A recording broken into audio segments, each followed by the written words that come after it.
کہ ان کو اقتدار میں رہنا ہوتا ہے, اچھا, کیونکہ وہ ان کا کام ہی اقتدار ہے, اسکرین پہ رہنا ہوتا ہے, اس کو اسکرین پہ رہنا ہوتا ہے. ابھی اس دفعہ ان کو نظر آ رہا ہے کہ اب اقتدار تو ہے نہیں, کیونکہ گنڈاپور صاحب ان کو اپنے صوبے میں بٹھاتے ہی نہیں ہیں, اور ادھر میرے خیال سے ان کی انٹری بھی نہیں دیتے ہیں. وہ تو بالکل ہی اسلام آباد میں ان کی رہائش ہے, وہ بس ہری پور جاتے ہیں, وہ جو ان کا گاؤں ہے, اور وہاں سے نکل کے تھرو آدھے گھنٹے کا راستہ ہے. وہ محمد نواز شریف صاحب نے بڑا اچھا موٹر وے بنا لی ہے, اب آدھے گھنٹے میں ہی پہنچ جاتے ہیں نا, پہلے تو 2-4 گھنٹے لگتے تھے, تو وہ آدھے گھنٹے میں آ جاتے ہیں, وہی اپنا پریس کے سامنے.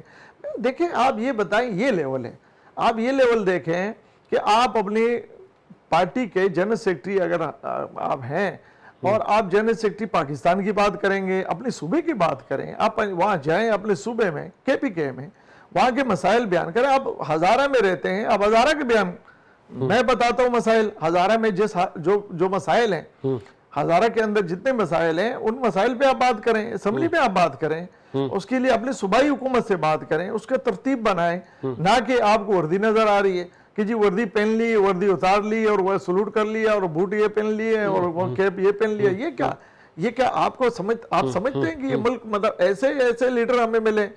اگر انہوں نے وردی پہن بھی لی تو اس سے پہلے بھی کسی نے پہنی ہوگی, اور اس سے پہلے بھی ایسا ہو گیا ہوگا, اور اگر آپ کو اعتراض ہے تو قانون لا پاس کریں, کہ ایسا نہ کریں, ٹھیک ہے, کوئی بات نہیں ہے, نہیں ہوگا, ہمیں اس پہ کوئی اعتراض نہیں ہے کہ اسمبلی میں, یہ قومی اسمبلی میں پاس کرا لیتے ہیں. اب آ جاتے ہیں وفاق کی, میں نے اب کچے میں سندھ میں آ جاتے ہیں. سندھ میں آپ کی حکومت نہیں ہے, لیکن کولیشن گورنمنٹ ہے. شہباز صاحب آئے, CM صاحب نے بڑا ان کا بہترین ویلکم کیا, 150 بسیں بھی آپ لوگ سندھ حکومت کو دے رہے ہیں. تو یہ سندھ حکومت کو وہ جو کچے کے ڈاکو ہیں وہ بھی صفایا کر کے دینا سر. وہ روز بندے اٹھا کے لے جاتے ہیں, کروڑوں روپے طلب کرتے ہیں, لوگ مائیں بہنیں رو رہی ہیں, ان کے ساتھ زیادتی کرتے ہیں. وہ ایون ڈرائیوروں کو اٹھا کے لے جاتے ہیں, باہر کے آئے ہوئے مہمانوں کو اٹھا کے لے جاتے ہیں. یہ ڈاکوؤں کا وفاقی حکومت کیا کر رہی ہے؟ میں سمجھتا ہوں کہ 92 میں اس کے اوپر قائد محترم محمد نواز شریف صاحب نے ایک آپریشن کیا تھا. اس کے بعد جب بھی ان کی حکومت آئی ہے PMLN کی, تو انہوں نے اس پہ کام کیا ہے. ابھی پرائم منسٹر صاحب نے اس پہ بڑا ایکشن لیا ہے, اور چیف منسٹر جو اس کے کیپٹن ہوتے ہیں, اور یہ اس کے ڈومین میں آتا ہے, یہ ڈائریکٹ پرائم منسٹر اوپر سے کوئی ایسا حکم نہیں صادر کر سکتے. اس کا ایک رول ریگولیشن ہے جس کے اوپر انہوں پرائم منسٹر صاحب نے, لازم ہے یہاں کے جو انتظامیہ ہے اور چیف منسٹر صاحب ہیں, ان سے اس پہ بازگشت بھی کی ہے, اور جو اور مسائل ہیں اس پہ بھی جو لوگوں نے مسائل بیان کیے. کیا کوئی پولیٹیکل پریشر ہے سندھ حکومت پر؟ وجہ کیا ہے؟ یا کہ گاڑیاں نہیں ہیں, فورس کے لوگ نہیں ہیں, کیوں نہیں ختم ہو پاتے مٹھی بھر لوگ؟ میں سمجھتا ہوں کہ ہونا چاہیے, اس میں ویل ہونا چاہیے, اور یہ حکومت ہے, یہ 15 سال سے انہوں نے حکومت کی ہے, دن دہاڑے آتے ہیں, اور اس طریقے سے جو آپ نے جو بات کی, یہ جو ہم فیس بک پہ یا نیٹ پہ دیکھتے ہیں تو بڑا افسوس ہوتا ہے. اور جو متاثر ہیں, ان کی جو متاثرین ہیں, اور جو وہاں پر لوگ شہید ہو رہے ہیں, اور جو زیادتیاں ہو رہی ہیں, میں سمجھتا ہوں کہ صوبائی حکومت کو اس پہ فوری طور پہ تمام کام چھوڑ کے اس پہ کام کرنا چاہیے. اس سے بڑھ کر کیا, جو کچے کے ایریا سے متصل پولیس چوکیاں ہیں, وہ دن دہاڑے اس چوکیوں کو تباہ کرتے ہیں, پولیس والوں کو بٹھا کے لے جاتے ہیں. اوہ, یہ کوئی بارڈر ہے کوئی دوسرے ملک کا؟ لمحہ فکری ہے کہ فورسز کے لوگوں کو آپ ماریں, اغوا کر کے لے جائیں. دیکھیں, جو فورسز کے وہاں کے لوگ ہیں, ان کے پاس وہ وسائل نہیں ہیں, جو وسائل ان کے پاس ہیں. جو ڈاکو, وہاں کے جو ڈاکو ہیں, ان کے پاس جو مشین گنیں ہیں, جو اسلحہ ہے, تو ہمارے والوں کے پاس تو وہ تو اس سے فائر بھی نہیں ہوتا ہے, وہ تو زنگ آلود ہوتی ہے. وہاں ان کے پاس رہنے کی, دیکھا آپ ویڈیو نیٹ پہ دیکھیں, ان کو جو وہاں اندر بھیجا گیا ہے, کون دے گا ان کو؟ صوبائی حکومت کا کام ہے. اب میں بتاتا ہوں آپ کو, پولیس اہلکار ٹرانسفر ہوئے ہیں کراچی میں, تو میرے پاس ایک پریس ریلیز آئی ہے, نوجوانان مہاجر, انہوں نے ایک پریس ریلیز جاری کی ہے. مختلف جرائم میں ملوث پولیس اہلکاروں کا کراچی تبادلہ انتہائی تشویشناک ہے, جوانان مہاجر اس عمل کی مذمت کرتے ہیں. یہ وہ پولیس افسران ہیں, کم و بیش 50 سے زائد, جن پر سندھ حکومت کو شک و شبہات تھے کہ یہ کچے کے ڈاکوؤں کے ساتھ ملے ہوئے ہیں, یا یہ آرڈرز کو اوبے نہیں کرتے, تو ان کو ادھر کراچی ٹرانسفر کیا جا رہا ہے, جس پر یہ رد عمل آیا ہے.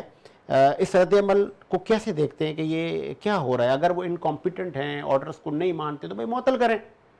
کراچی بھیجنے کا مقصد سبج سے باہر نہیں؟ بالکل باہر ہے. اگر کچھ مشکوک لوگ ہیں جو فورسز میں ہیں تو ان کو میں نہیں سمجھتا کہ آپ کسی صوبے میں اس کو رکھیں. آپ اس کو بالکل ان کی انکوائری کریں اور ان کو ہٹائیں محکمے سے. اور اس کی جگہ بہت سے افسران ہیں ہمارے, بڑے اچھے افسران ہیں کراچی میں سمجھتا ہوں کہ کراچی کے جو فورس کے لوگ ہیں, پولیس فورس کے, انہوں نے بڑے بڑے آپریشن کیے ہیں اور بڑے نامی گرامی یہاں کے افسران ہیں. اگر آپ ان کو سپورٹ کریں, میں سمجھتا ہوں کہ ان کو اگر آپ بھیج دیں تو میں نہیں سمجھتا کہ یہ ان کے لیے 10 دن کا ہی مسئلہ ہوگا یہ, اگر ان کو سپورٹ کر لیں. آئی جی صاحب سے میں بھی یہ مطالبہ کروں گا, چیف منسٹر صاحب سے, کہ اس سے پہلے بھی ایسے واقعات ہوئے ہیں تو یہ معاملہ جو ہے نا بالکل کنٹرول میں تھا اور بڑے عرصے تک کنٹرول میں تھا. پارٹی کیسی جا رہی ہے نواز شریف کی سندھ میں, جو آپ کا ایک پولیٹیکل اسٹرکچر ہے؟ وزیر اعظم شہباز شریف صاحب آئے, شاہ محمد شاہ سمیت آپ, بشیر میمن, اطلاعات ہمارے ذرائع بتاتے ہیں, پتہ نہیں وہ جھوٹ بتاتے ہیں سچ بتاتے ہیں, کہ پارٹی میں ایک وہ منظم معاملات نہیں ہیں, ایسا ہے؟ نہیں دیکھیں ایسی بات نہیں ہے. اچھا, اس ٹائم پہ پی ایم ایل این کی حکومت ہے وفاق میں اور پنجاب میں, تو میں سمجھتا ہوں کہ وفاق میں اس ٹائم پہ ہمارے جو صدر ہیں وہ پرائم منسٹر ہیں, تو لازم ہے وہ ان کا دورہ کراچی جو تھا وہ آئے تھے, وہ لازم ہے یہاں پر انہوں نے کابینہ سے بھی, اور یہ جو آپ نے مسائل بتائے ان تمام مسائل کے ان کے پاس اطلاعات تھی, تو انہوں نے لازم ہے یہاں کی چیف منسٹر کے ساتھ مل کے, یہاں کی کابینہ کے ساتھ آپ کی پارٹی نے شارع فیصل پر بینرنگ نہیں کی, صرف کیسر شیخ صاحب نے ایک آدھ وہ لگایا کہ ہم شہباز شریف صاحب کو ویلکم کرتے ہیں, پارٹی نے ویلکم نہیں کیا دیکھیں صاحب کو؟ کیشر سے کابینہ کا حصہ ہیں اور کراچی پورٹ شپنگ جو میریٹائم کے وہ منسٹر ہیں, تو یہ کراچی سے زیادہ اس کا وہ ہوتا ہے. دوسری بات یہ کہ پرائم منسٹر ہیں, پارٹی کے پریزیڈنٹ تو بعد میں, پہلے تو پرائم منسٹر ہیں, تو ان کی جو سیکورٹی اور ان کے جو معاملات ہوتے ہیں اس میں پارٹی انوالو نہیں ہوتی. ان کو پارٹی کہیں ایسا تو نہیں ہے کہ پی ایم شہباز شریف نے سندھ کی پی ایم ایل این کو لفٹ نہیں کرائی؟ نہیں ایسی بات نہیں ہے, اس سے میٹنگ ہوئی ہے. اچھا, ہمارے صوبائی قیادت سے میٹنگ ہوئی ہے اور بہت ساتھی ہمارے موجود تھے اس میں, اور اس میں باقاعدہ انہوں نے پوچھا. سندھ حکومت میں آپ کو حصہ ملے گا؟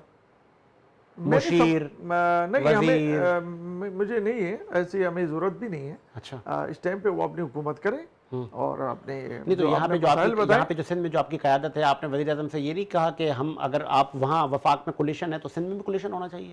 نہیں, ہمیں تو میرے خیال سے یہ معلوم ہے کہ وہاں کولیشن نہیں ہے. اچھا, وہاں کولیشن نہیں ہے. کابینہ جو ہماری ہے وہ نہیں, ممکن ہے ہو جائے گا آگے, ابھی تک تو اگر ہوگا تو پھر صوبائی حکومت میں بھی لازم ہے, اگر وہ ہوگا تو پھر یہاں بھی ہوگا. فی الحال ہماری یہ کہ ہم تنظیمی معاملات آپ نے بتائے, ہمارے 11 مئی کو جنرل کونسل کا اجلاس ہے اور انشاءاللہ آپ دیکھیں گے اس میں بڑے اچھے فیصلے ہوں گے تو لاہور میں. تو اس پہ ہماری مطلب یہ کہ یہ آپ نے جیسے بتایا نا پارٹی کی, تو پہلے ہم نے حکومت سازی کا معاملہ تھا, پر یہ تمام چیزیں تھی. تو اب انشاءاللہ 11 مئی کو ہمارے جنرل کونسل کا اجلاس ہے. جنرل کونسل کے اجلاس میں آپ سمجھتے ہیں کہ بہت سی چیزیں ہوتی ہیں جو اس میں فیصلے ہوتے ہیں اور کچھ چیزیں ہوتی ہیں. اب آ جاتے ہیں عوامی امید ہے کہ انشاءاللہ 11 مئی کے رات شام کو آپ کو اچھی خبر ملے گی کہ ہماری جو آرگنائزیشن ہے اس کے اندر بڑی اچھی مطلب ڈیولپمنٹ ہوگی. Really appreciate. اب آ جاتے ہیں عوامی ریلیف پر. وزیر اعظم شہباز شریف سے لے کے سی ایم سندھ, انہوں نے کہا ہے کہ ہم عوام کو مہنگی بجلی کے آسرے نہیں چھوڑ سکتے, عوام کو ہم ریلیف دیں گے, بجلی سستی کریں گے, گیس سستی کریں گے. یہ جو عوامی ریلیف کی جتنے معاملات ہیں, روٹی سے لے کر کپڑا, کپڑے سے لے کے مکان, مکان سے لے کے اشیاء خوردنوش سے لے کے بجلی, گیس, کب ریلیف ملے گا, کیسے ملے گا, کتنے وقت میں ملے گا؟ دیکھیں آپ بھی سمجھتے ہیں کہ ہر حکومت کا ٹارگٹ ہوتا ہے کہ میری حکومت ہو اور وہ مطلب سستا ہر چیز ہو, گیس بھی سستی ہو, بجلی بھی سستی ہو اور ملک میں امن و امان بھی ہو. تو میں سمجھے ہر سائٹ پہ یہ کام کیا جا رہا ہے. گیس کے اوپر بھی کام کیا جا رہا ہے اور بجلی کے اوپر بھی. اس میں دیکھیں نا بجلی چوری کا بہت زیادہ مسئلہ ہے ہمارے ملک میں اور بے دھڑکے سے آپ دیکھتے ہیں کہ چوری ہوتی ہے. اس میں آج آپ کے پروگرام کے وجہ بتاؤں, کراچی کے الیکٹرک جو ہے جو کے الیکٹرک ہے اس کے اندر کم از کم 50% خود ان کے لوگ ملوث ہیں چوری. اچھا, یہ ان کے لوگ جو ہے نا, ان کو اگر ہم جا کے کہتے بھی مطلب انہی کے لوگ کنڈے لگا کے بھی دیتے ہیں, ان کے لوگ کنڈے لگا کے دیتے ہیں اور ان سے پیسے کلیکٹ کرتے ہیں. اور ان کے اگر جی ایم کو یا ان کے ڈائریکٹر کو آپ یہ بات بولیں, وہ کہتے ہیں ہم کیا کر سکتے ہیں, ہمارے پاس فورس نہیں ہے, تو یہ کتنا بڑا ڈپارٹمنٹ آپ چلا رہے ہیں, آپ کے تو پھر آپ بل کیسے لے سکتے آپ بل کیسے لے رہے ہیں, آپ پھر پیسے کیسے لیتے ہیں لوگوں کے, سروسز دیں گے تو بل لیں گے نا آپ. دیکھیں نا بات یہ ہے کہ کے الیکٹرک کا میں اگر دیکھیں اس طریقے سے آپ نے جو ہماری وابڈا کی بات کی اس میں بھی یہ مسائل ہیں, اور اس کے اوپر ہمارے پرائم منسٹر نے واضح کہا ہے کہ چور کو بالکل جو چوری کرے گا اس کو زیرو ٹالرنس. بالکل. تو اس کے اوپر الحمدللہ کام ہے, لیکن میں سمجھتا ہوں کہ وابڈا کو بھی اور جو پرائم منسٹر نے آرڈر دیا وابڈا کو بھی اس پہ کام کرنا چاہیے, اور کے الیکٹرک کو, خاص کر کراچی انٹرنیشنل شہر ہے, اس کے اندر بہت زیادہ بدعنوانی, دیکھو عوام بھی چوری کر رہی ہے. میں بھی عوامی ایک کچی آبادی میں میرا بھی تعلق ہے, میں الیکشن بھی میں کنٹیسٹ کیا ہے, آپ نے بھی الیکشن کنٹیسٹ کیا ہے, تو آپ نے دیکھا کہ یہ بغیر کے الیکٹرک کے لوگوں کے ملے ہوئے یہ جو نا چیزیں نہیں ہوتی. تو میں سمجھتا ہوں کہ اس میں کے الیکٹرک کو بھی, ان کے افسران کو, جو ان کے لوگ ہیں, ان کو اپنی تنخواہ بھی گزارا کرنا چاہیے. میرے خیال ان کی بڑی بڑی تنخواہیں, لیکن وہ تنخواہ جو ان کو مل رہی ہے وہ تنخواہ سے, دیکھیں نا ایک جی ایم کی تنخواہ میرے اطلاع اس کا کیا کام ہے, ایک آفس میں بیٹھا رہتا ہے, اس کے 7 لاکھ روپے, باقی جو اس کے ٹی اے ڈی ہے یا تمام چیزیں, اس کے باوجود اگر اس کے کارندے علاقے کے اندر لگیں اور وہ کنڈے لگوائیں اور پیسے لیں, میں اس کے ثبوت پیش کر سکتا ہوں. میرے ساتھ بیٹھے میں ثبوت دیتا ہوں, میں نے اس کے اوپر کمپلین نہیں کی. سر نوکری چلی جائے گی جی ایم صاحب کی. ایک جی ایم نہیں ہوتا ہے, یہ ہر ایریا کے جی ایم ہوتا ہے. کراچی میں ایک میرے خیال سے بہت زیادہ جی ایم ہے, اور میں سمجھتا ہوں میں جس ایریا میں رہتا ہوں وہاں لائیو پروگرام میں بیٹھ کے اگر, جی میں لائیو پروگرام میں نے اس ٹائم کے جو میرا جی ایم تھا, آج سے قریباً 6 مہینے پہلے میں نے جی ایم صاحب کو نام بتائے کہ یہ بندہ آپ کے ایریا کے, اس میں کوئی کام نہیں ہوا. اچھا, اس کے علاوہ آپ نے جو بات کی کہ ایک اور حلقہ ہے یہ جو آپ کا یہ طارق روڈ سائڈ پہ, یہ جو شرف آباد, بادر آباد, یہ ریاست یہاں کے, میں نے اس کا جو ڈی جی وہ ہوتا ہے ڈپٹی جی ایم, ان سے بھی میں نے ریکویسٹ کی کہ دیکھیں وہ سامنے علاقہ ہے عمر کالونی جس کے اندر یہ کھلے چوری ہو رہی ہے, آپ کے لوگ اس میں ملے ہوئے ہیں. تو بولے ہم کیا کریں, ہم کیا کریں, کیا کریں, تو ہم نوکری چھوڑ دیں. دیکھیں اگر آپ بے بس ہیں تو آپ اس سیٹ پہ نہ بیٹھیں. آپ اے سی پہ, میں جس سیٹ پہ بیٹھا ہوں اگر مجھے اس سیٹ کا اختیار نہ ہو تو مجھے چھوڑ دینی چاہیے. جی میں بتاؤں, ان سے ملنے کا جو طریقہ کار ہے, آپ کو 4 جگہ سے گزرنا پڑے گا. نام کیا ہے ان کا؟ نہیں جی ایم جو بھی نہیں, جی ایم ہوتا ہے, ان کے بڑے نام ہیں, کوئی روز جی ایم ہوتا ہے. کیا پتا سارے اچھے برے نہ ہوں. میرے حساب میں تو اچھی اس لیے نہیں ہے کہ جب وہ کھلی چوری ہو رہی ہے, سامنے آنکھیں بند کی ہوئی ہے, وہاں کے ذمہ دار آگے سے میٹنگ کر رہے ہیں اور ان کو کہہ رہے ہیں یہ چوری ہو رہی ہے. میں نے خود, سر اس پہ نظر ثانی کریں سر, جی میں نے خود میں نے نام بتائیں کہ الیکٹرک والوں کو میں نے نام بتائیں کہ یہ فلاں صاحب آپ کے ذریعے میں چوری کرا رہا ہے, آج بھی کر رہے ہیں, ابھی بھی کر رہا ہے, ابھی اس ٹائم پہ بھی کر رہا ہے. جی کنڈے لگواتے ہیں, تارے لگواتے ہیں. نہیں ان کو دیکھیں نا, آپ یہ بتائیں جب ابھی بیچ میں نگراں حکومت آئی تھی تو انہوں نے ان کو میرے خیال سے یا 16 ماہ کی جو حکومت تھی, اس میں نہیں, نگراں میں آرڈر ہوا تھا کہ ایف آئی آر کاٹیں. تو یہ ایف آئی آر کٹوانے میں بھی سستی کر رہے تھے کیونکہ ان کے لوگ تھے, وہ جو ملے ہوئے لوگ تھے وہ ان کے لوگ تھے. پھر وہ کوئی غریب ایسا دوسرا ضلع آپ کے اس کے اوپر ایف آئی آر کاٹ لیتے تھے. تو یہ ان کے حالات ہیں. میں سمجھتا ہوں یہ چوری میں جب آپ نے دیکھا کہ اس ٹائم پہ قائد محترم نواز شریف صاحب نے 97 کے اندر اس پہ باقاعدہ کام کیا تھا, اور یہ اس وقت آپ نے دیکھا تھا کہ فوج کے حوالے کیا گیا تھا, تو اس میں بہت کراچی میں بہت کنٹرول ہوا. چلے لاسٹ سٹوری میرے پاس, مولانا فضل الرحمان صاحب پی ڈی ایم کے سربراہ تھے, کون منائے گا ان کو؟ آپ منائیں, اور ہمیشہ وہ مان گئے ہیں, تو اس بار اتنی سستی کیوں؟ اس سستی نہیں ہے, قائد محترم محمد نواز شریف وہ صاحب تحریک چلائیں گے آپ کے گئے تھے, ملے تھے, ان کا رائٹ ہے, وہ اس کے تحفظات ہیں, اور یہ ایک تحفظات ہیں, ہمارے بھی تحفظات ہیں, تو لیکن ملک کو آگے وہ ڈنڈوں والی تحریک چلائیں گے آپ کی حکومت کے خلاف؟ ہم نے قائد محترم نواز شریف صاحب انشاءاللہ چائنا کا دورہ جب آپ کر کے آئیں گے تو انشاءاللہ وہ اپنی آرگنائزیشن کی جو میٹنگز ہیں اس تمام میں, تو اس میں انشاءاللہ وہ مولانا صاحب سے بھی رابطے میں ہیں, اور انشاءاللہ مولانا صاحب ایسا نہیں کریں گے, بڑے زیرک سیاستدان ہیں اور ہم ان کا احترام بھی کرتے ہیں. مطلب وہ دوست دشمن کی صف میں نہیں بیٹھیں گے؟ نہیں, کبھی بھی نہیں بیٹھیں گے, وہ ملک کے لیے بڑا سوچتے ہیں, لیکن ان کے کچھ تحفظات ہیں جو تحفظات آپ دور کریں گے, میں سمجھتا ہوں اس کو دور کرنا چاہیے. اور اس ٹائم پہ میں سمجھتا ہوں کہ ان کو بھی پاکستان کو آگے بڑھانے کے لیے اس حکومت کا ساتھ دینا چاہیے. اور ویسے غصے میں تو بہت سی چیزیں بول لیتے ہیں, ان کا رائٹ بھی ہے. میں سمجھتا ہوں کہ ایسا ہے کہ انشاءاللہ قائد ہمارے محترم نواز شریف صاحب جب ایک ملاقات اور کریں گے تو مزید انشاءاللہ کچھ چیزیں ٹھیک ہو جائیں گی انشاءاللہ. لاسٹ میں پی ٹی آئی